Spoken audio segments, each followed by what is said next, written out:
আরশোলাকে কেউ ভয় পান, কেউ ঘেন্না করেন, আবার কেউ বিরক্ত হন।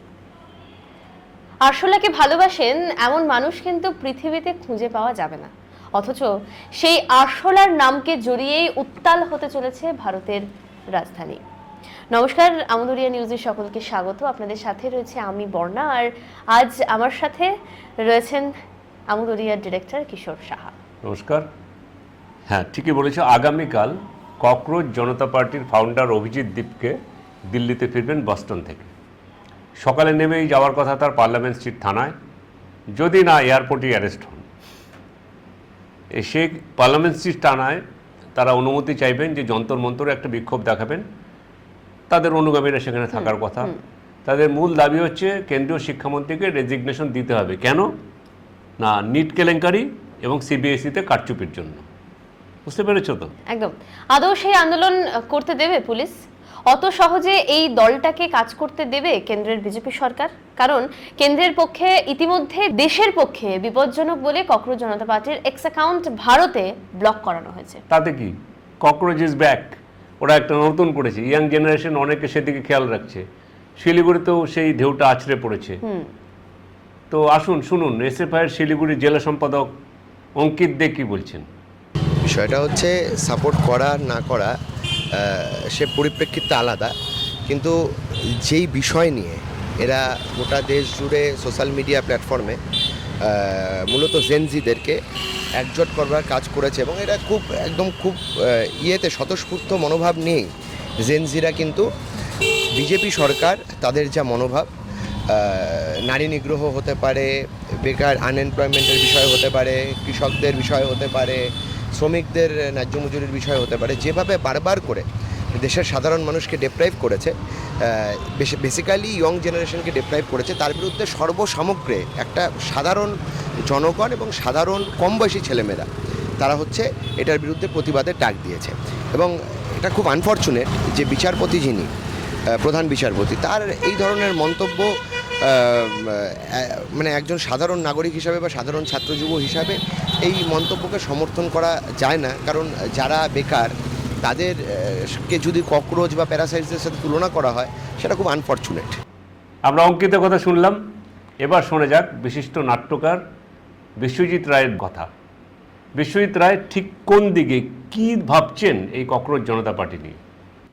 এবার আমার কাছে যে কোনো রকমভাবেই নতুনদের দ্বারা তৈরি আন্দোলন হোক বা এই ধরনের অভিনব চিন্তাভাবনা হোক, সেটা আমার কাছে সবসময়ই একটা গ্রহণযোগ্যতার জায়গা থাকে, বা আমি আরও বেশি করে গ্রহণ করে জানতে ইচ্ছা করি যে কোথায় গিয়ে এটা পৌঁছয়।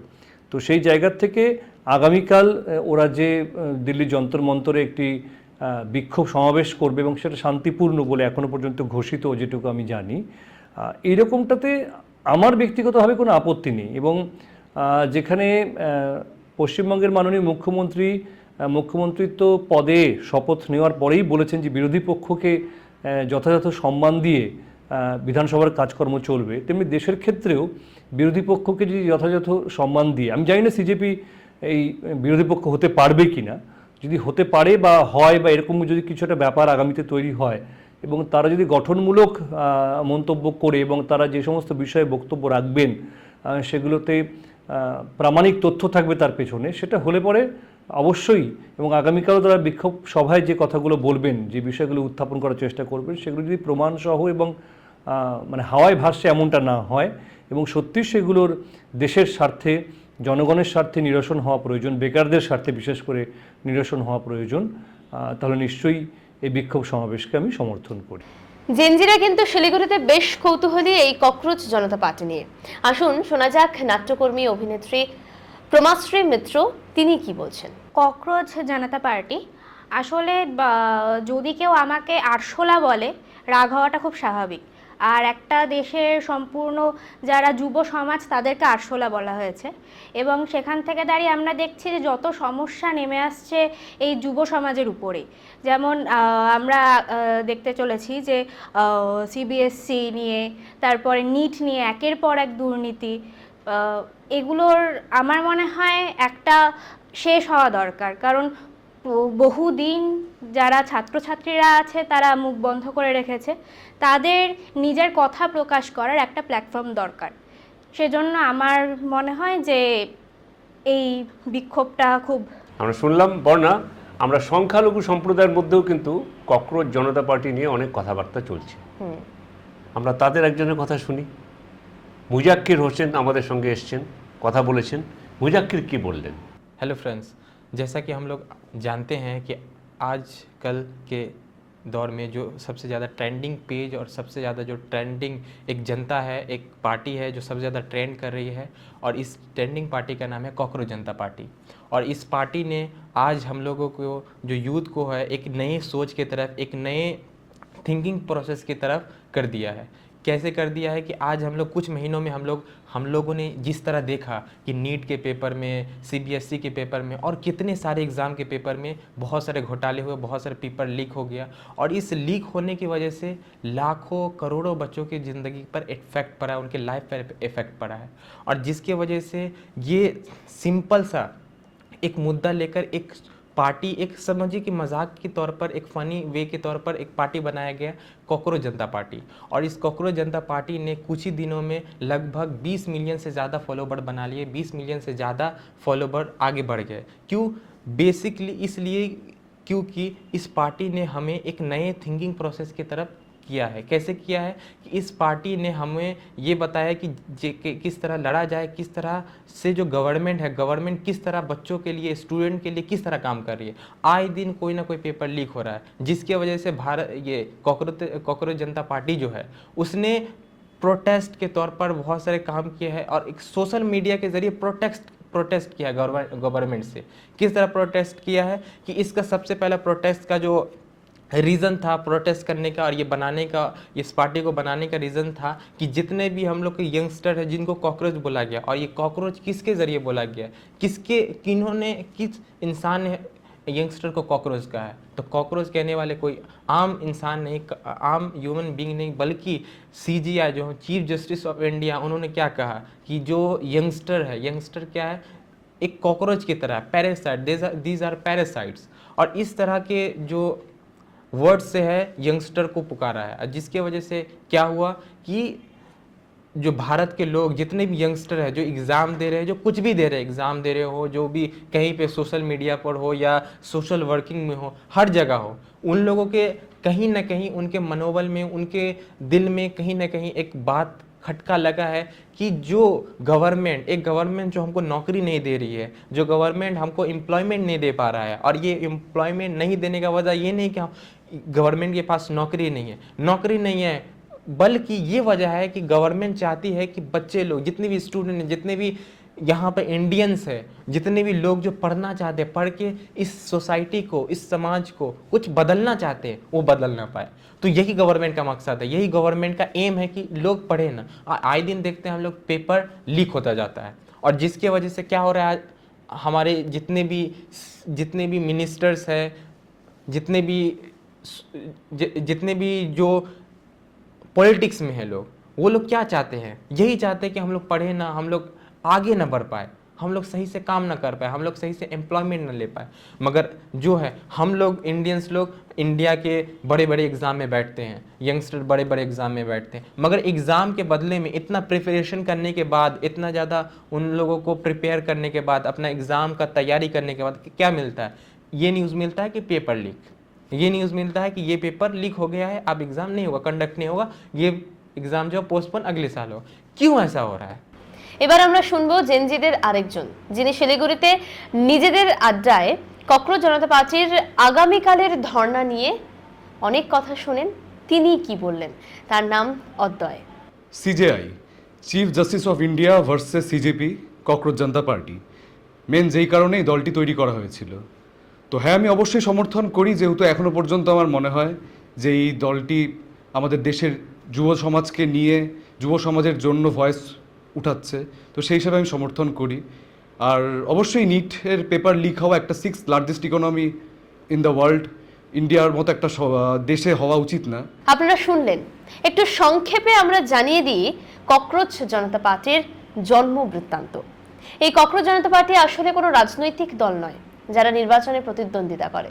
এটি হলো 2026 সালের মে মাসে সোশ্যাল মিডিয়ায় ব্যঙ্গাত্মকভাবে তৈরি হয়।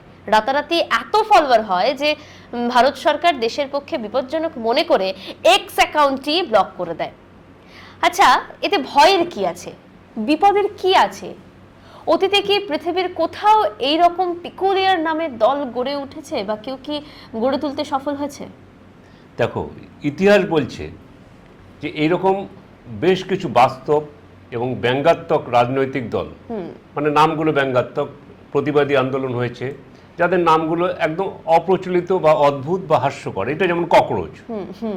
আবার সেই হাস্যকর নামগুলো নিয়ে অনেকে কিন্তু নির্বাচনে সফল হয়েছে। তোমাকে প্রথম একটা নামের কথা বলি, একদম বিয়ার লাভার্স পার্টি। বুঝতে পেরেছো? পোল্যান্ডে এটা 1991 সালে হয়েছিল। পোল্যান্ডে তো তখন ঘোর কমিউনিজম, তো সেই রাজনৈতিক আবহের মধ্যে একটা হিউমারাস, হাস্যরসাত্মক একটা বিকল্প উপস্থাপন করার জন্য পিপিপিপি, পোলেস্কা পার্তিয়া প্রিজিয়াসিও পিভা, আচ্ছা, বিয়ার্স লাভার্স পার্টি একটা প্রতিষ্ঠা হয়েছিল। এবং আশ্চর্যজনকভাবে এই বিয়ার্স লাভার্স পার্টি রেজিস্ট্রেশন করে এবং তারপর পোলিশ সংসদে ভোটে 16টা আসন লাভ করেছে এই বিয়ার্স লাভার পার্টি। বেশ, একটা তো শুনলাম, আর কোনো দল? হ্যাঁ, আর একটা দল আছে, এই নামটা আরো ইন্টারেস্টিং, রাইনোসোরাস পার্টি। আচ্ছা, মানে চামড়া এমন মোটা নেতাদের যে সেটা ব্যঙ্গ করতে গিয়ে বললো আমরা রাইনোসোরাস পার্টি করলাম কানাডাতে। তো রাইনোসোরাস পার্টি তারা প্রতিশ্রুতিগুলো এমন দিত যেটা শুনলে পরে তোমার মনে হবে যে নেতারা বোধহয় যে প্রতিশ্রুতি দেয় সেটাকে ব্যঙ্গ করা এর থেকে ভালো কিছু হয় না। যেমন রাইনোসোরাস পার্টি কানাডাতে যখন গঠন হলো, ওরা প্রথম বেরিয়ে প্রতিশ্রুতি দিল যে আমরা যদি ক্ষমতায় আসি মাধ্যাকর্ষণ সূত্র বাতিল করে দেবো। মাধ্যাকর্ষণ সূত্র আমরা মানি না, নিউটনের যে মাধ্যাকর্ষণ সূত্র, প্রত্যেক ক্রিয়ার সমান ও বিপরীত প্রতিক্রিয়া আছে, এই সূত্রটা আমরা বাতিল করে দেবো। আচ্ছা, বললো মানে ওরা এমন কিছু বলতো যে পৃথিবী সূর্যের চারিদিকে ঘোরে না, সূর্য পৃথিবীর চারিদিকে ঘোরে, এইটা নিয়ে আমরা নতুন করে আলোচনা শুরু করব। এই রাইনোসোরাস পার্টি এরা কি করলো, ভোটে দাঁড়াতে শুরু করলো। ওরা কিন্তু কানাডার কোনো বড় ভোটে জেতেনি, কিন্তু দু একটা ছোট শহরের মেয়র হয়েছে রাইনোসোরাস পার্টি, ছোট ছোট ভোটে, মানে ধরো ওখানকার পঞ্চায়েত লেভেলে ওরা জিতেছে। তো এমন আরো আছে নাকি? দেখো, এরকম গুরুত্বপূর্ণ পার্টির মধ্যে আরেকটা আছে, the official monster living Luni party, ইংল্যান্ডের মনস্টার। ওরা একটু বলতো যে কিছু কিছু মানে ব্যঙ্গ করে বলতো যে কিছু নেতারা একদম মনস্টারের মতো আচরণ করে, দানবের মতো। রাজনীতিবিদদের মানে উপহাস করার জন্য এটা করতো ওরা। এটা মানে একটা কৌতুক, মানে একটা মজা করার দল ছিল। কিন্তু দেখা গেল এই মনস্টার পার্টি যখন ভোটে দাঁড়ালো, অনেক মানুষ এদের ভোট দিল। আচ্ছা, এবং এরা স্থানীয় পরিষদ, তারপর ছোটোখাটো নির্বাচনে জিতেছে। তাহলে বর্ণ একটা জিনিস বুঝতে হবে, এই ধরনের হাস্যকর নাম তারা কিন্তু ভোটে দাঁড়ালে খুব খারাপ প্রভাব ফেলে না, কিছু কিছু ভোট পায়। একদমই, আপনার কথা শুনে যেটা বুঝতে পারলাম যে এই দলগুলো মোটামুটি ভালোই প্রভাব ফেলে। তো এইরকম কি আরো কোনো দল আছে? হ্যাঁ, আরেকটা পার্টির কথা ওকে বলি, এটা পাইরেটস পার্টি, পিরেটস মানে জলদস্যু এরা বলে। এরা রসিকতা ছিল, এটা এটা আইসল্যান্ড আর চেক প্রজাতন্ত্রে মূলত এটা হয়েছিল। এদের মূল ব্যাপারটা ছিল যে ইন্টারনেটের স্বাধীনতা, কপিরাইটের নতুন করে সংস্কার করা, এবং এই যে ডিজিটাল ইয়েতে যাতে স্বাধীনভাবে সবাই মতামত প্রকাশ করতে পারে, এইটা নিয়ে এরা জেনজি বা সবাই মিলে একটা সোশ্যাল মিডিয়া হইচই শুরু করে যে আমরা জলদস্যু, মানে একটা অদ্ভুত নাম আর কি। সেখানেও অনেক লোক সংগঠিত হয় এবং এরা যখন ভোটে দাঁড়ায় দেখা গেল যে ইউরোপীয় সংসদে এরা ভোটে জিতে প্রতিনিধি পাঠিয়েছে 16 জনকে। বাপরে, বুঝতে পেরেছো? তাহলে তুমি যদি এই পিকুলিয়ার নামের পার্টিগুলোর কথা মনে রাখো, তাহলে এদের সাফল্যের কথা মনে রাখো। যদি ভাবো যে বিয়ার লাভার্স পার্টি ভোটে জিততে পারে, পিরেটস পার্টি ভোটে জিততে পারে, তারপর রাইনোসোরাস পার্টি ভোটে জিততে পারে, তাহলে ককরোচ পার্টির যদি বলে যে আমরা রাস্তায় নামবো, তাহলে তো ভয়ের হতেই পারে। এবং সেই ককরোচ পার্টির অ্যাকাউন্ট ব্লক হতে পারে, এক্স অ্যাকাউন্ট, জাতীয় নিরাপত্তার স্বার্থে। কিন্তু একটা জিনিস তোমাকে মনে রাখতে হবে, এই ককরোচ জনতা পার্টি যে এত ফলোয়ার 22 মিলিয়ন হইচই হচ্ছে, তো এক্স অ্যাকাউন্ট তো পাড়ার হকারের নেই। না। তাই ইটভাটার শ্রমিকের নেই, অসংগঠিত মজুরদের নেই, চা বাগানের শ্রমিকদের কজনের এক্স অ্যাকাউন্ট আছে, কজনের ইনস্টাগ্রাম অ্যাকাউন্ট আছে। একদমই তাই। কাজে এই যারা এটা করেছেন তারা কিন্তু ওয়েল টু ডু ফ্যামিলি মোটামুটি ধরা যায়। ফলে এই ককরোচ জনতা পার্টির যারা অর্গানাইজার তারা কিন্তু দেখবে একটা খুব more or less well to do family. ঠিক আছে, এখন তুমি যদি চা বাগানের শ্রমিকের কথা ধরো, ইটভাটার শ্রমিকের কথা ধরো, বিড়ি শ্রমিকের কথা ধরো, বা ডেলি লেবারের কথা ধরো, তারা কিন্তু এই বিষয়টার একদম বাইরে। কিন্তু তাহলে সরকারের ভয়ের কি আছে? ভয়ের কারণ হচ্ছে স্নোবল এফেক্ট। ধরো এই এতগুলো লোক রাস্তায় নেমে পড়েছে, যন্তর মন্ত্রে কেন্দ্রীয় শিক্ষামন্ত্রীর পদত্যাগ চাই, বাকিরাও আস্তে আস্তে আস্তে আস্তে আস্তে জড়ো হয়ে গেল। তারপরে সেই ভিড়টা ক্রমশ বাড়তে থাকলো, সেটা ক্রমশ ছোঁয়াচে হয়ে গেল। এইটা কিন্তু ভয়ের একটা বড় কারণ। এবং অতীতে যে সমস্ত হাস্যকর নামের দলগুলো তৈরি হয়েছে তারা কিন্তু এইভাবেই স্নোবল এফেক্ট হয়ে পরে ভোটে জিতেছে। সেই জন্যই এত ভয়। আর এটা আজ করেই তো আমাদের দেশের কেন্দ্রীয় সরকার এই এক্স অ্যাকাউন্টটা ব্লক করার জন্য এক্স কর্তৃপক্ষকে বলে এবং সেটা ব্লক হয়। কিন্তু ককরোচ ইজ ব্যাক। এখন দেখা যাক কালকে ব্যাক করার পরে কি হয়। একদমই তাই। এখন এটাই দেখার বিষয়, আর মাত্র কয়েক ঘন্টার অপেক্ষা। আদৌ তারা ধর্ণামঞ্চ পায় কি পায় না, কি করতে পারে, তারা অ্যাকচুয়ালি কি বার্তা দিতে চায়। ইভেন আমাদের যারা মতামত দিয়েছে তারাও কিন্তু এটাই বারে বারে বলেছে, আমরা নজর রাখছি, দেখছি কি হচ্ছে, এখন সেটাই দেখার বিষয়। আপাতত গুড নাইট, আগামীকাল আপডেট নিয়ে আবারও ফিরবো। আমুদরিয়া আপনাদের সঙ্গে আছে, আপনারাও আমুদরিয়ার সঙ্গে থাকুন। আমুদরিয়া নিউজ, প্রান্তজনের কণ্ঠস্বর।